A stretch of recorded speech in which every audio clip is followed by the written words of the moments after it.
শহরে একটা খুন হয়, তবে সেই খুনের মধ্যে একটা আশ্চর্য ব্যাপার দেখতে পাওয়া যায়। যে ছুরি দিয়ে খুন করা হয়েছে আর যে ছুরিটা ঘটনাস্থলে পাওয়া গেছে, দুটো ছুরি নাকি আলাদা। শুধু কি খুনের উদ্দেশ্যেই এটা করা হয়েছে, নাকি এর পেছনে লুকিয়ে রয়েছে আরও অন্য কোনো রহস্য? এই ঘটনার তদন্ত করতে গিয়ে ব্যোমকেশের সম্মুখে অনেক কিছুই উঠে আসে। ব্যোমকেশ কি পারবে আসল অপরাধীকে খুঁজে বের করতে? এই সকল প্রশ্নের উত্তর পাবেন আজকের এই গল্পে। আজ আপনারা শুনবেন প্রখ্যাত সাহিত্যিক শরদিন্দু বন্দ্যোপাধ্যায় সৃষ্ট অমর চরিত্র ব্যোমকেশ বক্সীর প্রতি আমাদের শ্রদ্ধার নিবেদন লেখক সুকান্ত দাসের কলমে একটি ব্যোমকেশ ফ্যানফিকশন, ব্যোমকেশ ও ছুরি রহস্য। গল্পের সূত্রধার ও বিশেষ একটি চরিত্রে শুভ, গল্প পাঠে পিনাকি, ব্যোমকেশের চরিত্রে ব্রতদীপ, অন্যান্য চরিত্রে পার্থ, সাগ্নিক ও শিউলি। শুরু হতে চলেছে আজকের আমাদের বিশেষ নিবেদন ব্যোমকেশ ও ছুরি রহস্য।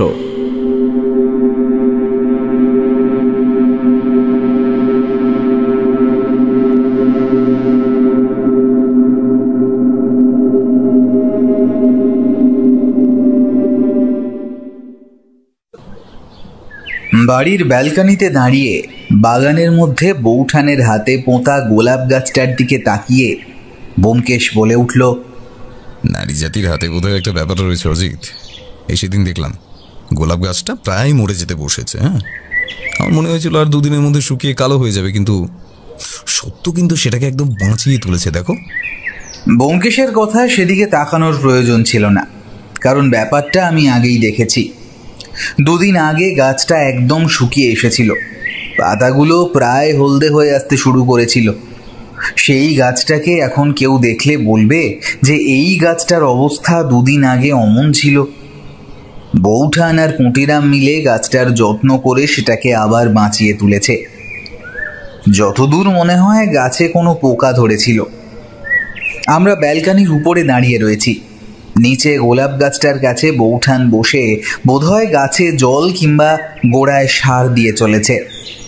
একটু পরে আমাদের দিকে তাকিয়ে নিজে থেকেই বলল, দেখেছো ঠাকুরপো, বলেছিলাম না গাছটা ঠিক বেঁচে যাবে। আমি বৌঠানের কথার উত্তর দিলাম না, মনে মনে হাসলাম।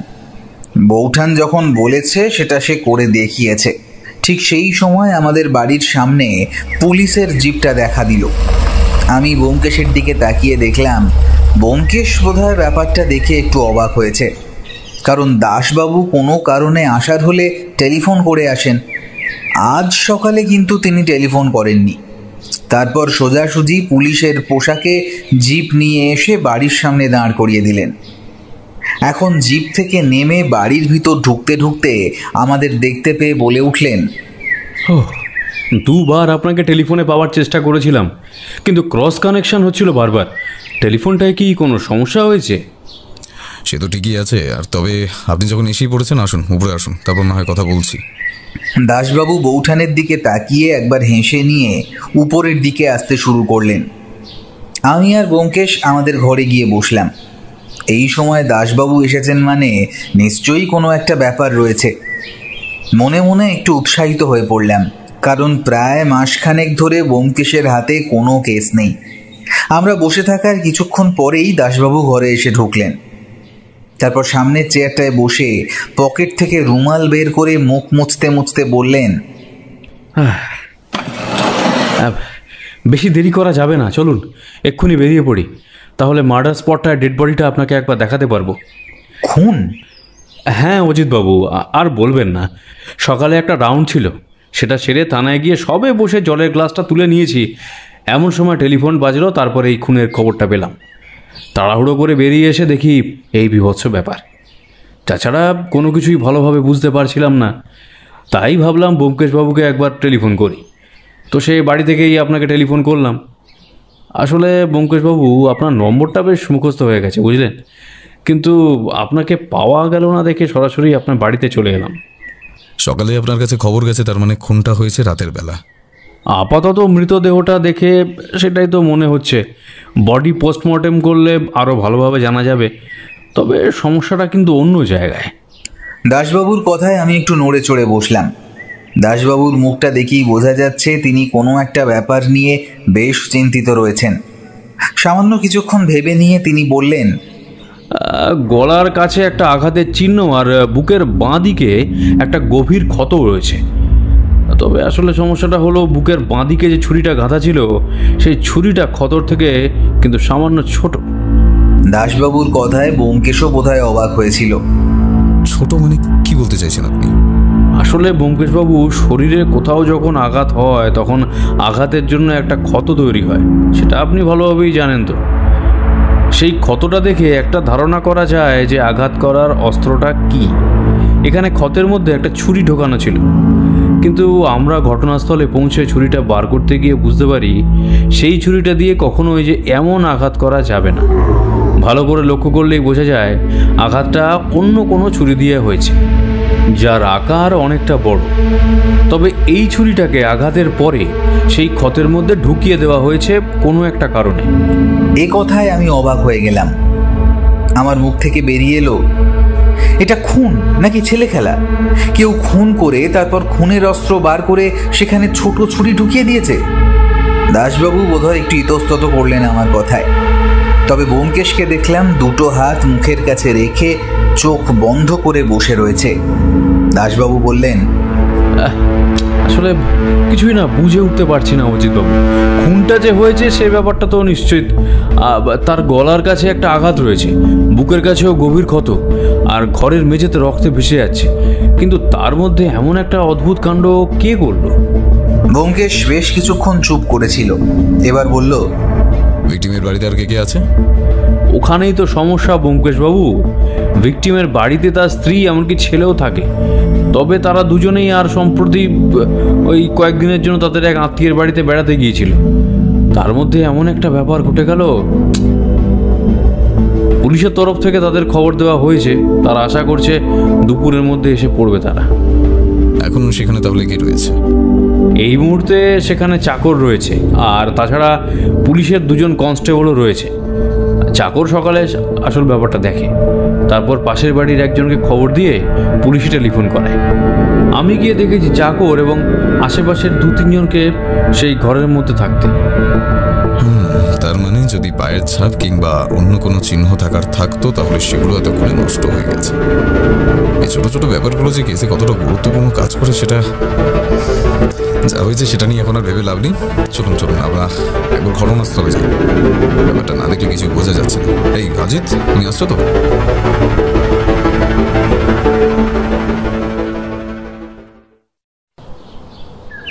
মৃতদেহ পড়ে রয়েছে মেঝের উপর। গোটা জায়গাটা রক্তে ভেসে যাওয়ার কথাটা দাসবাবু নেহাত মিথ্যে বলেননি। দেখলে মনে হবে গোটা শরীরের রক্তই বেরিয়ে এসেছে।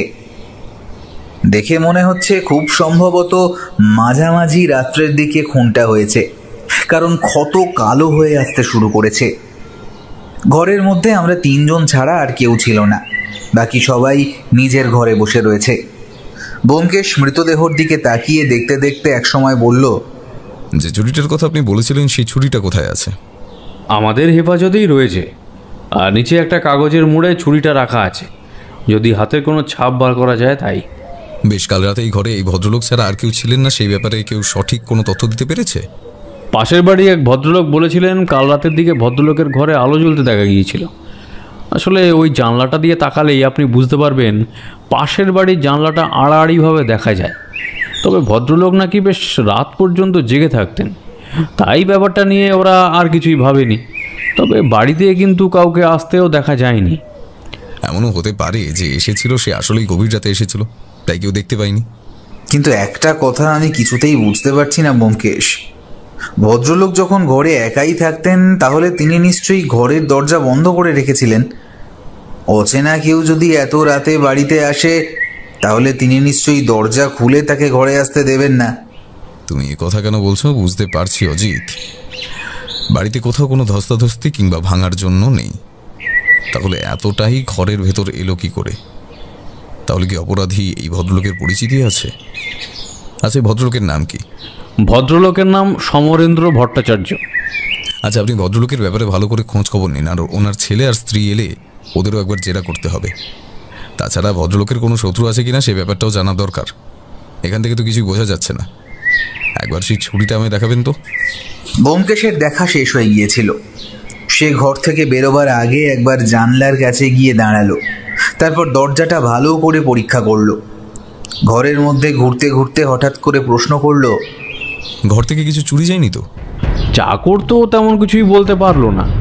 ভদ্রলোকের স্ত্রী আর ছেলে এলে ব্যাপারটা জানা যাবে। আপনার কি মনে হচ্ছে চুরির জন্য খুনটা করা হয়েছে? অনুমানের উপর ভিত্তি করে এখন কোনো কিছুই বলাটা ঠিক হবে না, বরং অপেক্ষা করি পোস্টমর্টম রিপোর্টটা আসুক আর ভদ্রলোকের পরিবার ফিরে আসুক, তারপর সবার সাথে কথা বলে একটা সিদ্ধান্তে আসা যাবে না হয়। ব্যোমকেশ দরজার দিকে এগোতেই আমরাও দরজা দিয়ে বাইরে বেরিয়ে এলাম। তবে আমরা সিঁড়িতে নেমে যাওয়ার বেশ কিছুক্ষণ পর ব্যোমকেশ বাইরে এসে দাঁড়ালো। আমার কেমন যেন মনে হলো ব্যোমকেশ বোধহয় ঘরের মধ্যে কিছু একটা করছিল, কিন্তু সেটা কিছুতেই বুঝতে পারলাম না। দাসবাবু নিচে নেমে প্লাস্টিকের কাগজে মোড়া একটা ছোট্ট ছুরি আমাদের দেখালেন।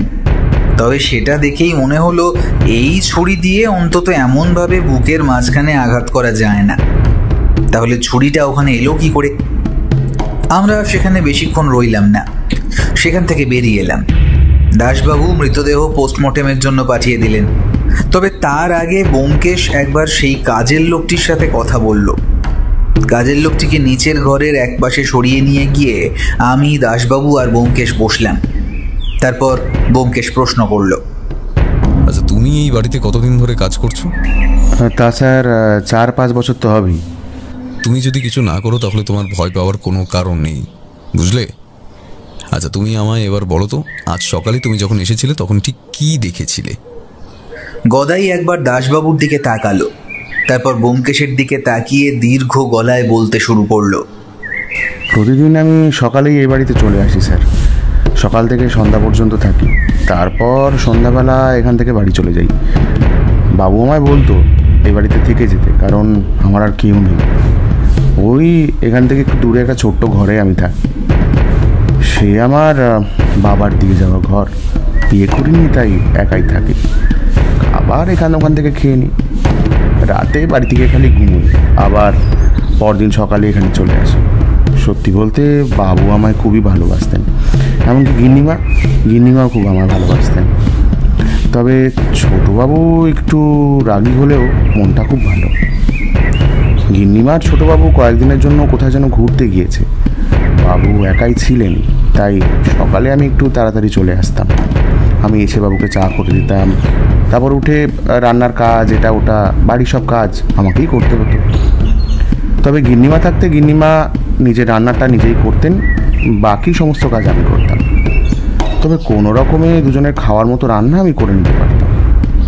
আজ সকালে যখন আসি তখন দেখি দরজাটা খোলা রয়েছে। আমার একটু সন্দেহ হয়, কারণ প্রতিদিন সকালে এসে আমি দরজায় ধাক্কা দিই। যদিও তার আগে বাবু ঘুম থেকে উঠে যান, দরজা খোলাই থাকে, আর না হলে দরজা ভেতর থেকে বন্ধ থাকে। আমার গলার আওয়াজ পেয়ে বাবু দরজাটা খুলে দেন। তবে আজ দেখলাম দরজাটা ভেজানো রয়েছে। আমার মনে হলো বাবু হয়তো উঠে পড়েছেন, তাই দরজা বন্ধ করতে ভুলে গেছেন, কিংবা পুরোপুরি খুঁড়তে ভুলে গেছেন। আমি ঘরে ঢুকে বাবুর নাম ধরে ডাকতে থাকি, কিন্তু বাবুর সাড়া পাওয়া যায় না। বেশ কিছুক্ষণ এভাবে ডেকে চলেছি, তারপর সিঁড়ি দিয়ে উপরে উঠে আসি। এবারে সব জায়গায় আমার যাতায়াত। উপরে উঠে বাবুর ঘরের দরজাটা খোলা দেখতে পাই, আর তারপর ঘরের দরজার সামনে যেতেই গদাইয়ের দুটো চোখে ভয় দেখা দিল। সেটা আসলে মৃতদেহটা দেখার ব্যাপারটা সে যে এখনো বলতে পারছে না সেটা বোঝা যাচ্ছিল। কাঁপা কাঁপা গলায় এসে এবার বলল, বাবুর ঘরের সামনে গিয়ে দেখি বাবু মেঝেতে পড়ে আছেন, তার গলার কাছে, বুকের কাছে রক্ত জমে আছে, আর গোটা মেঝে ভেসে যাচ্ছে রক্তে। কথাগুলো বলতে বলতে গদাইয়ের চোখ থেকে দুফোঁটা জল বাইরে বেরিয়ে এলো। ব্যোমকেশ এতক্ষণ সবকিছুই চুপ করে শুনছিল। এবার বলল, তারপর তুমি কি করলে? আমি তো ভয়ে ভয়ে বেশ কিছুক্ষণ ওখানেই দাঁড়িয়েছিলাম। তারপর ছুটে বাড়ি থেকে বেরিয়ে পাশের বাড়ির এক বাবুকে ডেকে আনি। তিনি পুলিশে খবরটা দেন, আর তারপর দেখতে দেখতে আরও কয়েকজন চলে আসে। তারপর তো পুলিশ নিজেই এলো স্যার। বাড়িতে যখন তুমি ঢুকেছিলে প্রথম, তখন না তোমার কিছু মনে হয়েছিল, মানে বাড়ির কোথাও কোনো একটা পরিবর্তন কিংবা এমন কিছু যেটা প্রতিদিনের মতো নয়? গদাই বেশ কিছুক্ষণ চুপ করে ভাবার চেষ্টা করলো, তারপর বলল, না স্যার, তেমন কিছুই মনে পড়ে না। আচ্ছা, তুমি একটা কাজ করো, তুমি এখন বাড়ি ফিরে যাও। প্রয়োজন হলে পুলিশ তোমায় আবার জিজ্ঞাসাবাদ করবে, আর তুমি বাড়ি গিয়ে অপেক্ষা করো। শহর ছেড়ে কোথাও যাবে না, আর তোমার ঠিকানাটা পুলিশের কাছে দিয়ে যাও। আর অত চিন্তা করো না, তোমার যদি কোনো দোষ না থাকে তাহলে তোমার ভয় পাওয়ার কোনো কারণ নেই। দাসবাবুকে লোকটিকে ছেড়ে দিতে বলে আর মৃতদেহ পোস্টমর্টমে পাঠিয়ে দেওয়ার জন্য আর একবার বলে ব্যোমকেশ আর আমি বাড়ি ফিরে এলাম। দাসবাবু নিজের কাজ করলেন। তবে বাড়ি ফিরতে ফিরতে আমার মনে বারবার একটা কথা আসছিল, তাই সেটাই করে বসলাম। মনে হচ্ছে ব্যক্তিগত কোনো শত্রুতার জন্যই খুনটা করা হয়েছে ব্যোমকেশ। ঘর দেখে তো মনে হলো না চুরির চেষ্টা হয়েছে, আর তেমন হলে কাজের লোকটি কিছু অন্তত বলতে পারত।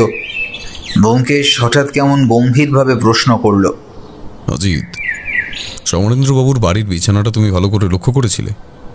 বিছানা? মানে আমি তো মৃতদেহটাই দেখছিলাম, তার আশেপাশে কিছু আছে নাকি খোঁজার চেষ্টা করছিলাম। বিছানাটা ঠিক, কিন্তু কেন বলো তো? তেমন কিছুই না।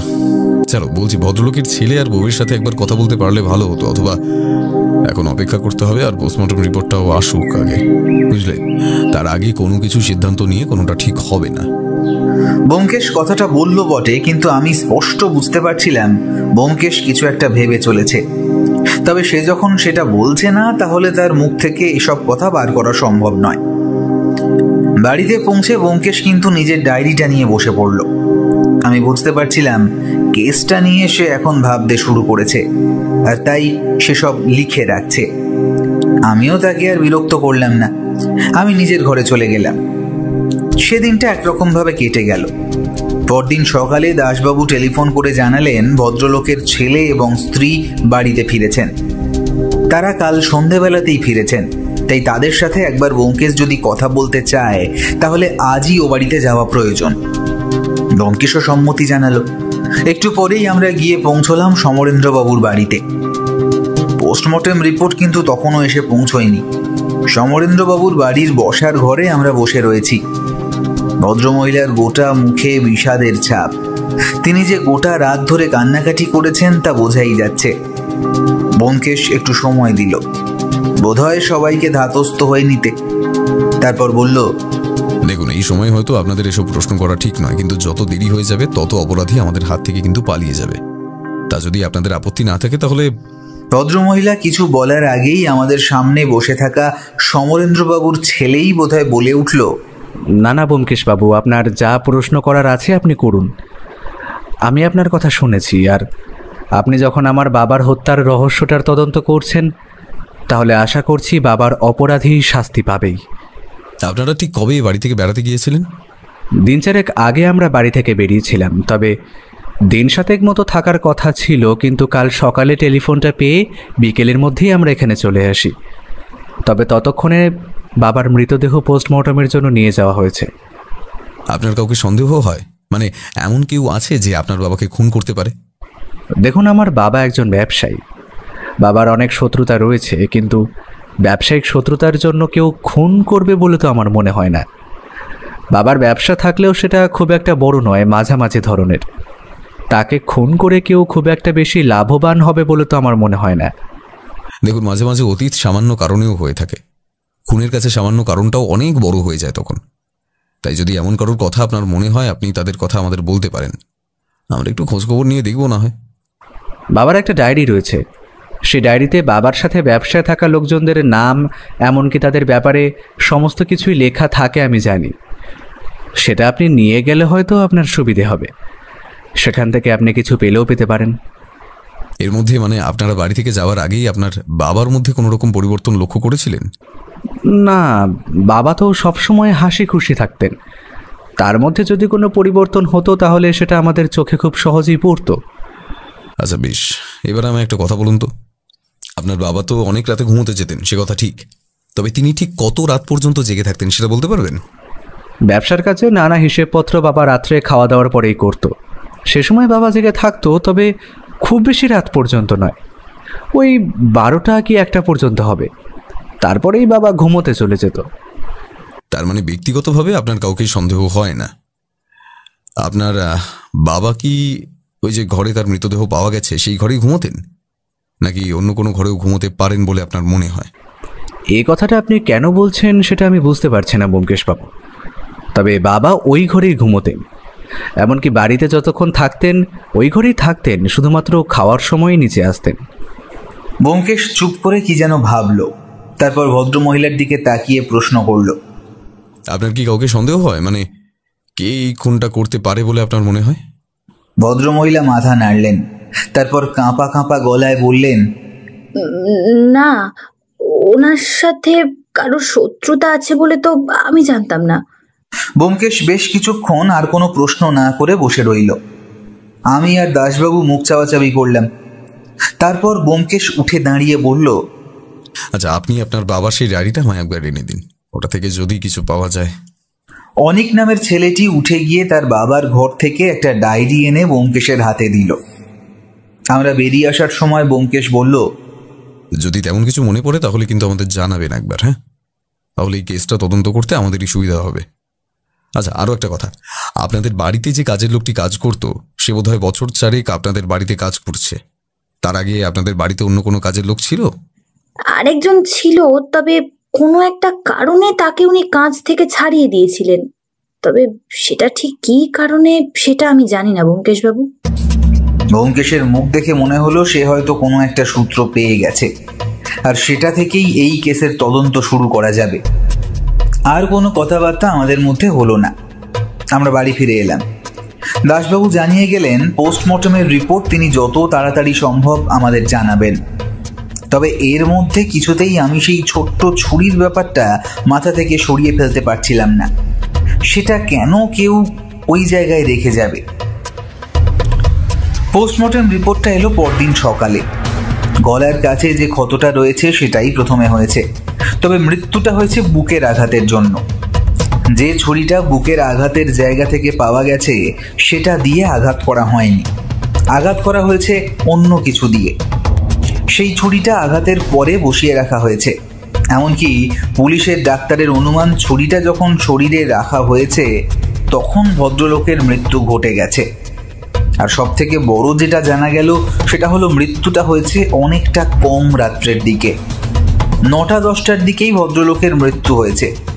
তারপর সারা রাত মৃতদেহটা মেঝের উপর পড়েছিল, তাই শরীরের প্রায় অনেকটা রক্ত বাইরে বেরিয়ে এসেছে। কথাটা শুনে ব্যোমকেশ কেমন যেন চিন্তিত হয়ে পড়ল। তারপর আমায় বলল, আমি এমন একটা ধারণা করতে পারছিলাম অজিত যে মৃত্যুটা প্রায় সন্ধ্যের একটু পরেই হয়েছে, তবে সেক্ষেত্রে একটা সমস্যা থেকে যাচ্ছে। কি সমস্যা? ভদ্রলোকের বিছানাটা তোমায় দেখার কথা বলেছিলাম, মনে আছে? সেটা আমায় প্রথম থেকেই খটকার জায়গায় ছিল। এখন সেই ব্যাপারটা আমার কাছে কিছুটা পরিষ্কার হয়ে গেল। কিন্তু আমি বুঝতে পারছিলাম না ব্যোমকেশ আসলে কি বলতে চাইছে। ওই ঘরের বিছানার সাথে ভদ্রলোকের খুন হওয়ার মধ্যে সম্পর্ক কোথায়? আর বিছানা দেখে ব্যোমকেশ কি অনুমান করছে? প্রায় 2টো দিন এরকমভাবে কেটে গেল। ব্যোমকেশ মাঝে মাঝে কোথায় যেন বেরিয়ে পড়তে লাগলো, ফিরতেও লাগলো দেরি করে, কিন্তু আমায় কিছুই বলতো না। একদিন রাত্রিবেলা খাবার টেবিলে বসে বৌঠান ব্যোমকেশকে জিজ্ঞেস করলো, কি ব্যাপার বলো তো তোমার? ওই কেসটা হাতে নেওয়ার পর থেকেই মাঝে মধ্যে এখানে ওখানে বেরিয়ে যাচ্ছ তুমি, কোনো কিছু কি জানতে পেরেছো? অনেক কিছুই জানতে পেরেছি সত্য, তবে এখনো কয়েকটা ব্যাপার জানা বাকি রয়েছে। সেগুলো জেনে গেলেই কেসটা একভাবে সাজিয়ে দিতে পারবো। খুনটা কে করেছে সেই সম্পর্কে ধারণা করতে পারছো? একটা অনুমান করতে পারছি, তবে এক্ষুনি আসল মোটিভটা বুঝতে পারছি না। সমরেন্দ্র বাবুর সাথে তার শত্রুতা আসলে কোথায় সেটাই মাথায় আসছে না। মোটিভ তো একটা রয়েছে, মোটিভ ছাড়া তো আর কেউ কাউকে খুন করতে যাবে না।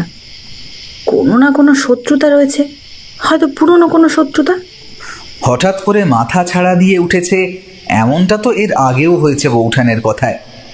ব্যোমকেশ কেমন যেন চমকে গেল। সে খাওয়া বন্ধ করে বেশ কিছুক্ষণ চুপ করে বসে রইল।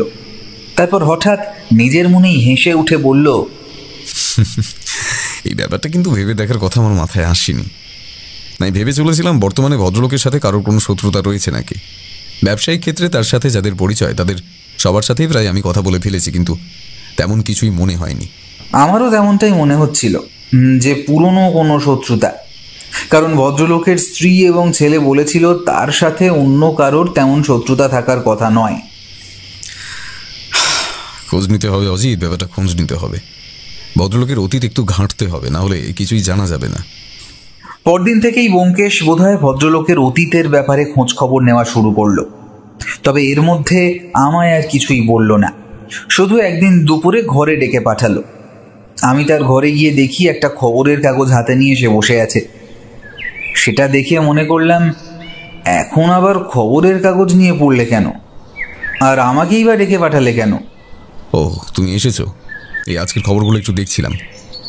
খবরের কাগজ হলো এমন একটা মাধ্যম অজিত, যেটা দিয়ে অনেক আগের কোনো ঘটনা খুঁজে বার করা যায়, যেমনটা আমি খুঁজে বার করেছি। আমি অবাক হয়ে বললাম, তার মানে তুমি সমরেন্দ্রবাবুর খুনিকে খুঁজে বার করেছো, আর তার পিছনে যে মোটিভ রয়েছে সেটাও খুঁজে পেয়েছো? প্রায় বছর 5 আগে ভদ্রলোক একটা অপরাধ করেছিলেন। ভদ্রলোকের যে ব্যবসা রয়েছে সেটা আসলে একটা খাবারের দোকানের ব্যবসা, একরকম হোটেল বলতে পারো। ভদ্রলোকের হোটেলে একবার খাবার খেয়ে এক দম্পতি রীতিমতো অসুস্থ হয়ে হাসপাতালে ভর্তি হন। তারপর সেখানেই তারা মারা যায়। ব্যাপারটা মনে করা হয়েছিল কোনোভাবে খাবারে বিষাক্ত পদার্থ মিশে গেছে। আসলে সেই হোটেলে সেদিন যারা খাবার খেয়েছিল তাদের কারোরই কিন্তু কোনো সমস্যা হয়নি, শুধু হয়েছিল এই দুজনের। তাই সেক্ষেত্রে অনুমান করা হয় যে তাদের খাবারের প্লেটে কিংবা খাবারে কিছু একটা মিশেছে। তাই ভদ্রলোকের সামান্য জরিমানা এবং পুলিশের কাছে কয়েকবার যাতায়াত করতে হলেও শাস্তি তেমন কিছুই হয়নি। তবে এটা ছাড়া ভদ্রলোকের জীবনে কিন্তু আর তেমন কোনো অপরাধের ব্যাপার নেই আশা করা যায়। এখানেই কোনো একটা খুঁজে পাবো আমরা, জানো তো, এখানে কিছু একটা খুঁজে পাবো। একটা সূত্র যখন খুঁজে পাওয়া গেছে তখন সেটা থেকেই কোনো না কোনোভাবে একটা আশার আলো দেখা যাবে ব্যোমকেশ। কিন্তু বাইরে থেকে কেউ এসে যদি সমরেন্দ্রবাবুকে খুন করেন, তাহলে আশেপাশের কেউ ব্যাপারটা দেখতে পেল না, আর রাতের বেলা কেউ তার বাড়িতে ঢুকলেও তো তাকে মোটামুটিভাবে দেখা সম্ভব। আর সব থেকে বড় কথা, সমরেন্দ্রবাবু মারা যাওয়ার সময় চিৎকার করেননি। সেটাই তো অজিত, ভদ্রলোকের শরীরে 2টো আঘাতের চিহ্ন রয়েছে, কিন্তু চিৎকার করার একটা চেষ্টা করবেন। সেটা যে কেন হয়নি সেটাও আমি বুঝতে পারছি না, বুঝলে? আচ্ছা, তোমার কি মনে হয় সেই যে দুজন মারা গেছিল আর তাদের পরিচিত কেউ সমরেন্দ্রবাবুকে এত বছর পরে খুন করতে এসেছে, তাদের ব্যাপারে কোনো খোঁজ খবর জোগাড় করতে পারলে? দাসবাবুকে ব্যাপারটা জানিয়েছি, আর আমার দিক থেকেও কয়েকজন খোঁজ খবর চালাচ্ছে। কিছু একটা অন্তত বেরিয়ে আসবে অজিত। ও, আরেকটা কথা, ভদ্রলোকের ছেলে সেই যে অনেক, তিনি এর মধ্যে টেলিফোন করে আমার কাছে জানতে চেয়েছিলেন কেসটা কত দূর এগিয়েছে। আমি তাকে জানিয়েছি, আশা করছি কয়েকদিনের মধ্যেই কিছু একটা জানাতে পারবো। আচ্ছা, তোমার কি মনে হয় বলো তো, যে ভদ্রলোককে তার ঘরের মধ্যে এসে কেউ খুন করে বাইরে চলে গেল, অথচ কেউ জানতেও পারলো না, বুঝতেও পারলো না, আর সব থেকে বড় কথা, তিনি রাতের বেলা একা যখন ঘরে থাকতেন তখন দরজা বন্ধ করে রাখতেন, তাহলে একজন অচেনা কাউকে দরজা খুলে ঘরের ভেতরে একদম নিজের ঘরে ঢুকতে দিলেন কেন? ব্যোমকেশের কথায় যে একটা ইঙ্গিত পরিষ্কার ফুটে উঠছিল সেটা আমি বুঝতে পারছিলাম। তাই বললাম, তুমি কি বলতে চাইছো অপরাধী সমরেন্দ্রবাবু চেনা? কিন্তু যদি সেটাই হয়, তাহলে তার সাথে ওই দুজনের মৃত্যুর সম্পর্ক থাকবে কোথা থেকে?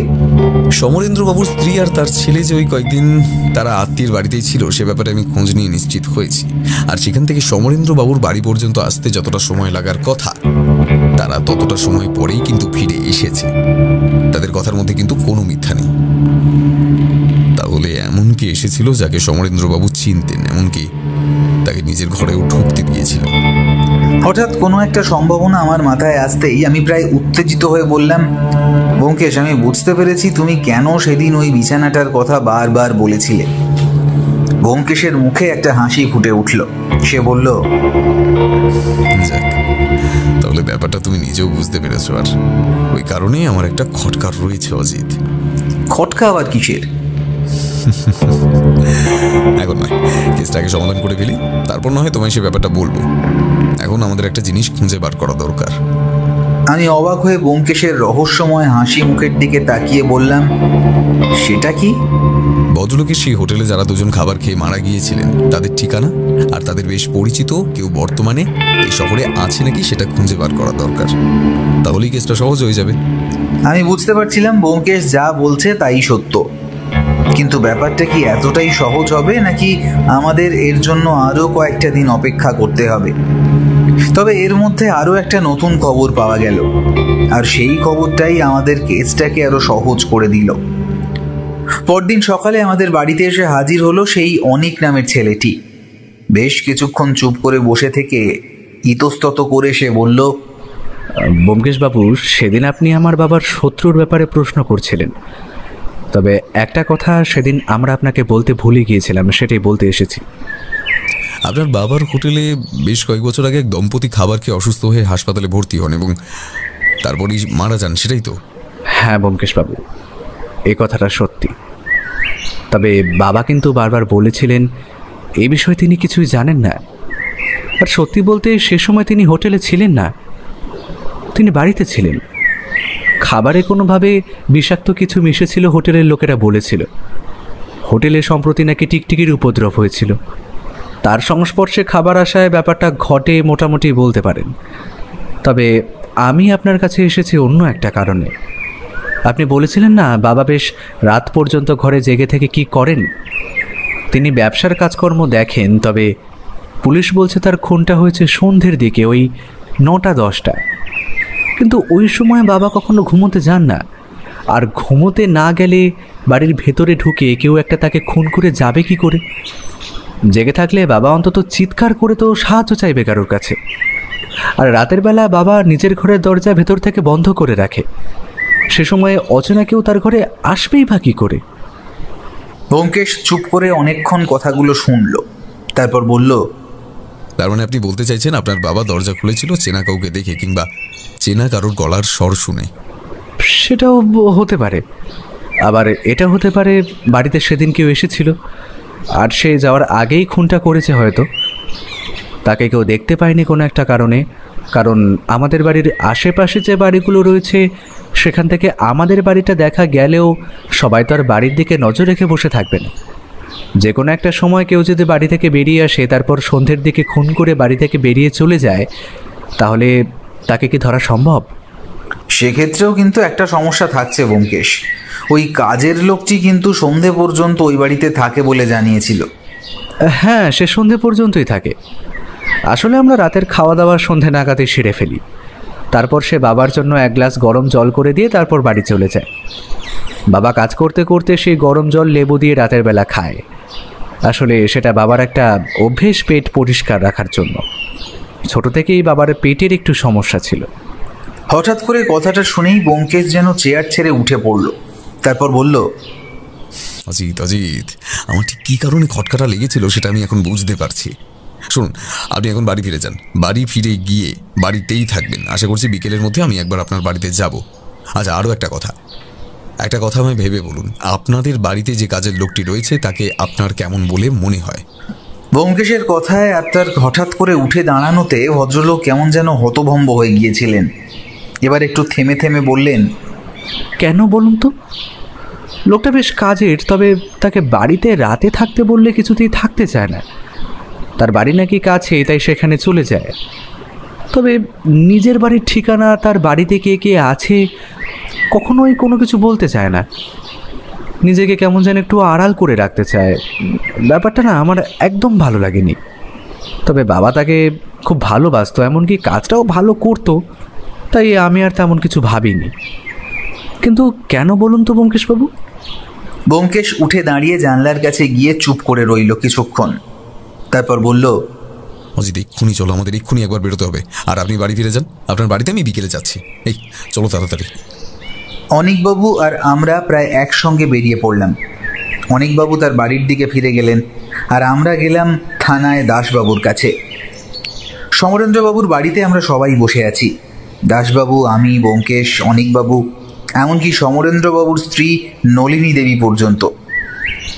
বেশ কিছুক্ষণ বসে থাকার পর অনিকবাবু বললেন, ব্যোমকেশবাবু, আপনি কি করে ব্যাপারটা ধরতে পারলেন?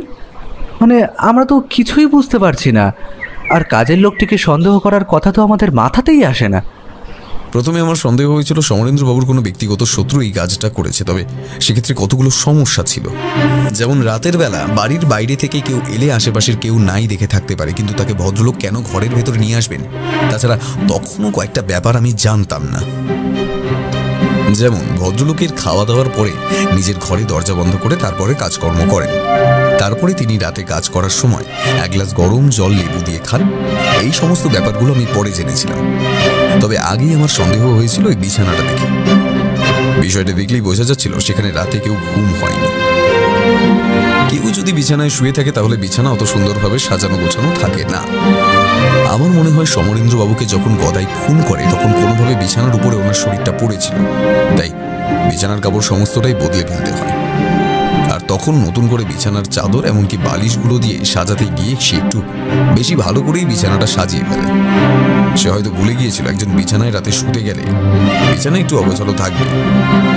তারপর দ্বিতীয় ছিল ওই ছুরিটা, যে ছুরি দিয়ে খুন করা হয়েছে ছুরিতে আশা করি গদাইয়ের হাতের চিহ্ন থাকবে, তাই সে ছুরিটা লুকিয়ে ফেলতে চেয়েছিল। এমনকি অন্য একটা ছুরি তাড়াহুড়ো করে সেখানে ঢুকিয়ে দিতে চেয়েছিল, কিন্তু তাড়াহুড়োর জন্য হয়তো ছুরিটা হয়ে গিয়েছিল ছোট। সেই ব্যাপারটা তখন মাথায় আসেনি। তখন খুনের প্রমাণ লুকোনোর চেষ্টা এসেছিল। সে আসলে সন্ধ্যাবেলায় বাড়ি থেকে যাওয়ার সময় এই খুনটা করে। তারপর পরদিন সকালে আবার এসে তখন একটা নাটক তৈরি করে যে সে ঘরের দরজা খোলা দেখেছে। ঘরের মধ্যে অনেক রাত পর্যন্ত আলো জ্বলার কারণটা আসলে ঘরের আলো সে জ্বালিয়ে রেখেছিল, যাতে মনে হয় অনেক রাত পর্যন্ত ভদ্রলোক কাজ করেছেন। তবে পরদিন সকালে বাড়িতে এসে সে প্রথমে আলোটা বন্ধ করে দেয়। যদি তার আগে কেউ বাড়িতে এসে ঢুকতো তাহলে আলো জ্বলতে দেখলে সে ভাবতো ভদ্রলোক কাজ করতে করতে খুন হয়েছেন, তাই আলোটা জ্বলছে। আপনার কখনো কাজের লোকটিকে সন্দেহ হয়েছিল? একটু ভালো করে মনে করলেই আপনি ব্যাপারটা বুঝতে পারতেন। কাজের লোকটি এখানে কাজে এসেছে মাত্র 4 বছর আগে, আর সেই ঘটনাটা ঘটেছিল 5 বছর আগে। মানে 1 বছর ধরে এসে হয়তো সে খুঁজে চলেছিল সমরেন্দ্রবাবুকে, আর তার বাড়িতে আসার কোনো একটা উপায় খুঁজছিল। আমি খোঁজ নিয়ে দেখেছি যে দুজন মারা গিয়েছিলেন তারা এসেছিল গ্রামের দিক থেকে। সেখানে খবর নিতেই জানা গেছে তারা মারা যাওয়ার কয়েক মাসের মধ্যেই তাদের একমাত্র ছেলেও নিরুদ্দেশ হয়েছে। এখানে যখন আমরা প্রথম এসেছিলাম তখন গদাই আমাদের বলেছিল তার মা বাবা কেউ নেই, আর সেই যে ঠিকানাটা আমাদের দিয়ে গিয়েছিল সেই ঠিকানাতেও কিন্তু তাকে পাওয়া যায়নি। আমার মনে হয় সে সেদিনই তার গ্রামে ফিরে গেছে, আর সেটাই হয়েছিল। পরে তার গ্রাম থেকেই তাকে গ্রেফতার করা হয়েছে। আশা করি এই ঘরে খুঁজে দেখলে তার হাতের ছাপও কোথাও পাওয়া যাবে। যদিও সেটা অতি স্বাভাবিক, কারণ সে বাড়িতে কাজ করত, তাই সেই হাতের ছাপের সাথে খুনির হাতের ছাপের মিল পাওয়া না গেলেও একটা ব্যাপার কিন্তু আমি দেখেছিলাম। সমরেন্দ্রবাবুর হাতের মুঠোর মধ্যে একটা লকেটের ছেঁড়া অংশ ছিল, আর আমার মনে হয় গদাই সে ব্যাপারটা খেয়াল করেনি। তার গলার চেইন থেকে কখন লকেটটা খুলে সমরেন্দ্রবাবুর হাতের মধ্যে চলে গিয়েছিল, আর সেই লকেটটা আমি আমার কাছে রেখে দিয়েছিলাম, যেটা কাল আমি আপনাকে দিয়েছি। তবে গদাইয়ের উপর সন্দেহটা আমার প্রথম হয়েছিল যখন অনিকবাবু আমায় জানান তার বাবার রাতের বেলা গরম জল লেবু দিয়ে খাওয়ার অভ্যাস ছিল। যদি সেটাই হতো তাহলে সেদিন গদাই বাড়ি যাওয়ার আগে নিশ্চয়ই গরম জল করে দিয়ে যেত। সেটা কিন্তু আমরা ঘরে কোথাও দেখতে পাইনি। এমনকি রান্নাঘরে গেলেও সেদিন কোনো কাচের গ্লাস সেখানে দেখা যায়নি। সে জানতো সন্ধ্যাবেলা সে খুন করে এখান থেকে বেরিয়ে যাবে, তাই গরম জল করার কথাটা তার মাথাতেই আসে না। এতক্ষণ চুপ থাকার পর নলিনী দেবী এবার বললেন, কিন্তু ব্যোমকেশবাবু এত বছর পরে কেন? এত বছর পরে সেটা করতে গেল কেন? আপনারা হয়তো জানেন না, কিন্তু সমরেন্দ্রবাবু ঠিক যেদিন মারা গিয়েছিলেন সেদিনই 4 বছর আগে গদাইয়ের বাবা মা মারা গিয়েছিলেন। হয়তো সেই মৃত্যুর পেছনে সমরেন্দ্রবাবুর কোনো হাত ছিল না, তবে গদাই তাকেই অপরাধী বলে মনে করত। আর সে এই 4 বছর আপনাদের বাড়িতে কাজ করতো আসলে সময় খোঁজার জন্য। এই গোটা 4 বছরে হয়তো তার বাবা মায়ের মৃত্যুদিনের সে এমন সুযোগ পায়নি যেটা এবছর পেয়েছিল, তাই সে সময় সুযোগ বুঝে এবছরই ওই দিনেই খুনটা করেছে। তবে এখন সে পুলিশের হেফাজতে রয়েছে। আশা করি সে তার অপরাধ স্বীকার করে ফেলবে, কারণ সে প্রতিশোধের জন্যই খুনটা করেছে। আর তার প্রতিশোধ যখন সম্পূর্ণ হয়ে গেছে তাহলে তার ধরা দিতে আর কোনো আপত্তি থাকতে পারে না। ব্যোমকেশ থামতেই অনিকবাবু বলে উঠলেন, আমার লোকটাকে প্রথম থেকেই ভালো লাগতো না, তবে মা বাবা যখন তাকে ভালোবাসতো তাই আমি আর সেই বিষয়ে কিছু বলতাম না। তবে লোকটা যে এমন কিছু করতে পারে সেটা আমি ধারণা করতে পারিনি ব্যোমকেশবাবু। আপনি না থাকলে হয়তো তাকে ধরা কখনোই সম্ভব হতো না।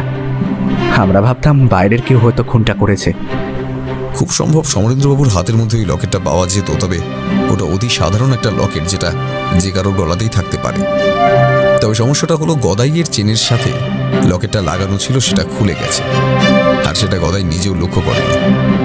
তবে সে যদি চেনটা খুলে ফেলতো তাহলে আর তাকে ধরা যেত না। তবে আমি সমস্তটাই ধারণা করেছি অনুমানের উপর ভিত্তি করে। এখন যদি সে নিজের অপরাধ স্বীকার না করে তাহলে কিন্তু তাকে ধরিয়ে দেওয়ার মতো শক্ত তেমন কোনো প্রমাণ আমাদের হাতে নেই। তাকে কেউ দেখেনি। একটা ব্যাপার হতে পারে, এই বাড়ির কোথাও খুঁজে দেখলে সেই ছুরিটা আর বিছানার চাদর, এমনকি যেখানে যেখানে রক্ত লাগতে পারে সবকিছুই খুঁজে পাওয়া যেতে পারে। সেগুলো পেলে একটা প্রমাণ দাঁড় করানো যাবে। এ বাড়িতে স্টোররুম জাতীয় কিছু আছে, কিংবা এমন কিছু যেটাকে ব্যবহার করা হয় না? ছাদে একটা ঘর রয়েছে যেখানে পুরনো জিনিসপত্র রাখা হয়। দাসবাবু, একবার আপনার কনস্টেবলদের বলুন তো ওইখানে কিছু আছে নাকি, সেটা একবার দেখে আসছে। কেস প্রায় শেষ হয়ে এসেছিল। ব্যোমকেশের কথায় কনস্টেবলরা উপরের ঘর থেকে সত্যিই রক্তমাখা চাদর আর একটা পোশাক খুঁজে পেল। তার সাথে একটা বড় ছুরিও পাওয়া গেল। তবে সেটা খুঁজে পেতে কিন্তু বেশ খানিকটা সময় লেগেছিল, কারণ একটা কাপড়ের ব্যাগের মধ্যে ভালো করে দড়ি দিয়ে সমস্ত কিছু বেঁধে রাখা হয়েছিল। দেখে মনে হবে অনেক দিন ধরে সেই ব্যাগটা সেখানে পড়ে আছে। অবশ্য পরে গদাই তার অপরাধ স্বীকার করেছিল এবং বলেছিল তার বাবা মায়ের মৃত্যুর জন্য যে দায়ী তাকে সে নিজের হাতে শাস্তি দিতে পেরেছে। এখন আইন যা শাস্তি দেয় সেটা মাথা পেতে নিতে তার কোনো অসুবিধে নেই। গোটা কেসটা এভাবেই শেষ হয়ে গিয়েছিল। তবে তারপরে অনিকবাবু একদিন আমাদের বাড়িতে এসে আমাদের এসব কিছুর জন্য ধন্যবাদ জানিয়ে গিয়েছিলেন। পরদিন সকালে ব্যালকানিতে দাঁড়িয়ে নিচে বৌঠানে লাগানো সেই গোলাপ গাছে আসা নতুন ফুলের দিকে তাকিয়ে দেখছি, এমন সময় ব্যোমকেশ বলল, বুঝলে অজিত, একটা মানুষের মনে প্রতিশোধ স্পৃহা যে কতটা ভয়ঙ্কর হতে পারে তা তুমি ধারণা করতে পারবে না। মানুষ একবার কাউকে ভুল ভেবে ফেললে তাকে সে ধারণা থেকে সরানো খুব কঠিন। নাহলে তুমি বলো, এত বছর ধরে সমরেন্দ্রবাবু তার স্ত্রী গদাইয়ের সাথে এত ভালো ব্যবহার করেছেন, তারপরেও সে কিন্তু সুযোগ বুঝে খুন করে বসেছে। ব্যোমকেশের কথায় আমি বললাম, ব্যোমকেশ, গদাই খুন করার মানসিকতা নিয়েই এ বাড়িতে এসেছিল। তাই যাই হয়ে যাক না কেন, তার মানসিকতা কখনোই বদলাতো না, আর শেষে সেটাই হলো। ব্যোমকেশ কিছু একটা বলার জন্য মুখ খুলছিল। ঠিক সেই সময় তার ঘরের টেলিফোনটা বেজে উঠল। ব্যোমকেশ ব্যালকানি ছেড়ে ঘরের দিকে এগিয়ে যেতে লাগলো। আমি নিচে তাকিয়ে ছোট্ট গোলাপ গাছটা দেখতে লাগলাম।